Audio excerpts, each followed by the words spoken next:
Mega డిఎస్సీలో అక్రమాలు జరిగాయంటూ ఆరోపిస్తూ పోలవరం జిల్లా రంపచోడవరంలో వైసీపీ రిలే నిరాహార దీక్షలు కొనసాగుతున్నాయి. కూటమి ప్రభుత్వంపై మాజీ ఎమ్మెల్యే నాగులపల్లి ధనలక్ష్మి ఆగ్రహం వ్యక్తం చేశారు.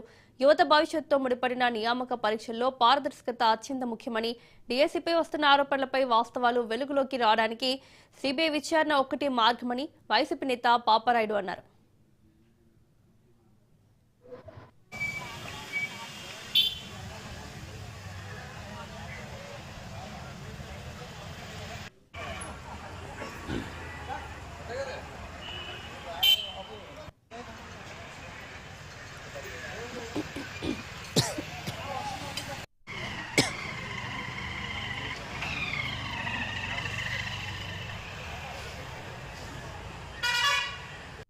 ఈ రోజు రాష్ట్రంలో కూటమి ప్రభుత్వం అధికారంలోకి వచ్చినట్టు మనం చూస్తా ఉంటుంటే, ఎన్నికల్లోకి రాకముందు సంపద సృష్టిస్తాము, సంక్షేమాన్ని అమలు చేస్తాము, నిరుద్యోగ వృత్తి ఇస్తాము, ఫీజు రియంబర్స్మెంట్లన్నీ కూడా మేము గత ప్రభుత్వం కంటే కూడా బాగా ఇస్తామని చెప్పేసి ఏదైతే చెప్పారో 24 అధికారం తర్వాత ఈ రోజు మనం చూసుకుంటే 2.5 ఏళ్ళు అవుతున్నా గానీ ఈ రోజుకు కూడా నిరుద్యోగులకి నిరుద్యోగ వృత్తి అందనటువంటి పరిస్థితులు, సంక్షేమము ఏ పక్కన అందడం లేదు.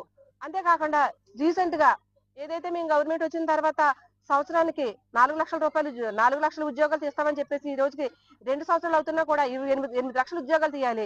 తీసినవి 16,000 డిఎస్సీ ఉద్యోగాలు. 16,000 డిఎస్సీ ఉద్యోగాలు కూడా ఏ రకంగా మార్కెట్ లో పెట్టేసి బ్లాక్ మార్కెట్ లో వస్తువులు అమ్ముకున్నట్టు, దొంగ వస్తువులు అమ్ముకున్నట్లు ఏ రకంగా అమ్ముకున్నారో ఈ రోజు రాష్ట్రంలో డిఎస్సీని కూడా అదే రకంగా అమ్ముకొని అర్హులైనటువంటి ఎంతో మంది డిఎస్సీ అభ్యర్థులకు అన్యాయం జరిగినటువంటి పరిస్థితుల్లో వైఎస్ఆర్ కాంగ్రెస్ పార్టీ ప్రభుత్వం అభ్యర్థుల తరఫున, అంతేకాకుండా నిరుద్యోగుల తరఫున అండగా నిలబడి ఈ రోజు పోరాటం చేస్తా ఉంది. అంతేకాకుండా గతంలో కూడా మనం ఒక సంవత్సరం వెనక్కి చూసుకుంటే ఏ సంక్షేమ పథకం అమలు చేయాలన్నా, అమ్మఒడి అమలు చేయాలన్నా, లేకపోతే ఇతర సంక్షేమ పథకం రైతు భరోసా అమలు చేయాలన్నా కూడా నాయకులు వైఎస్ఆర్ కాంగ్రెస్ పార్టీ రోడ్డెక్కి ధర్నాలు చేసి, ర్యాలీలు చేసి, నిరసనలు చేస్తే తప్ప సంక్షేమ పథకాలు గతంలో అమలు చేయలేదు.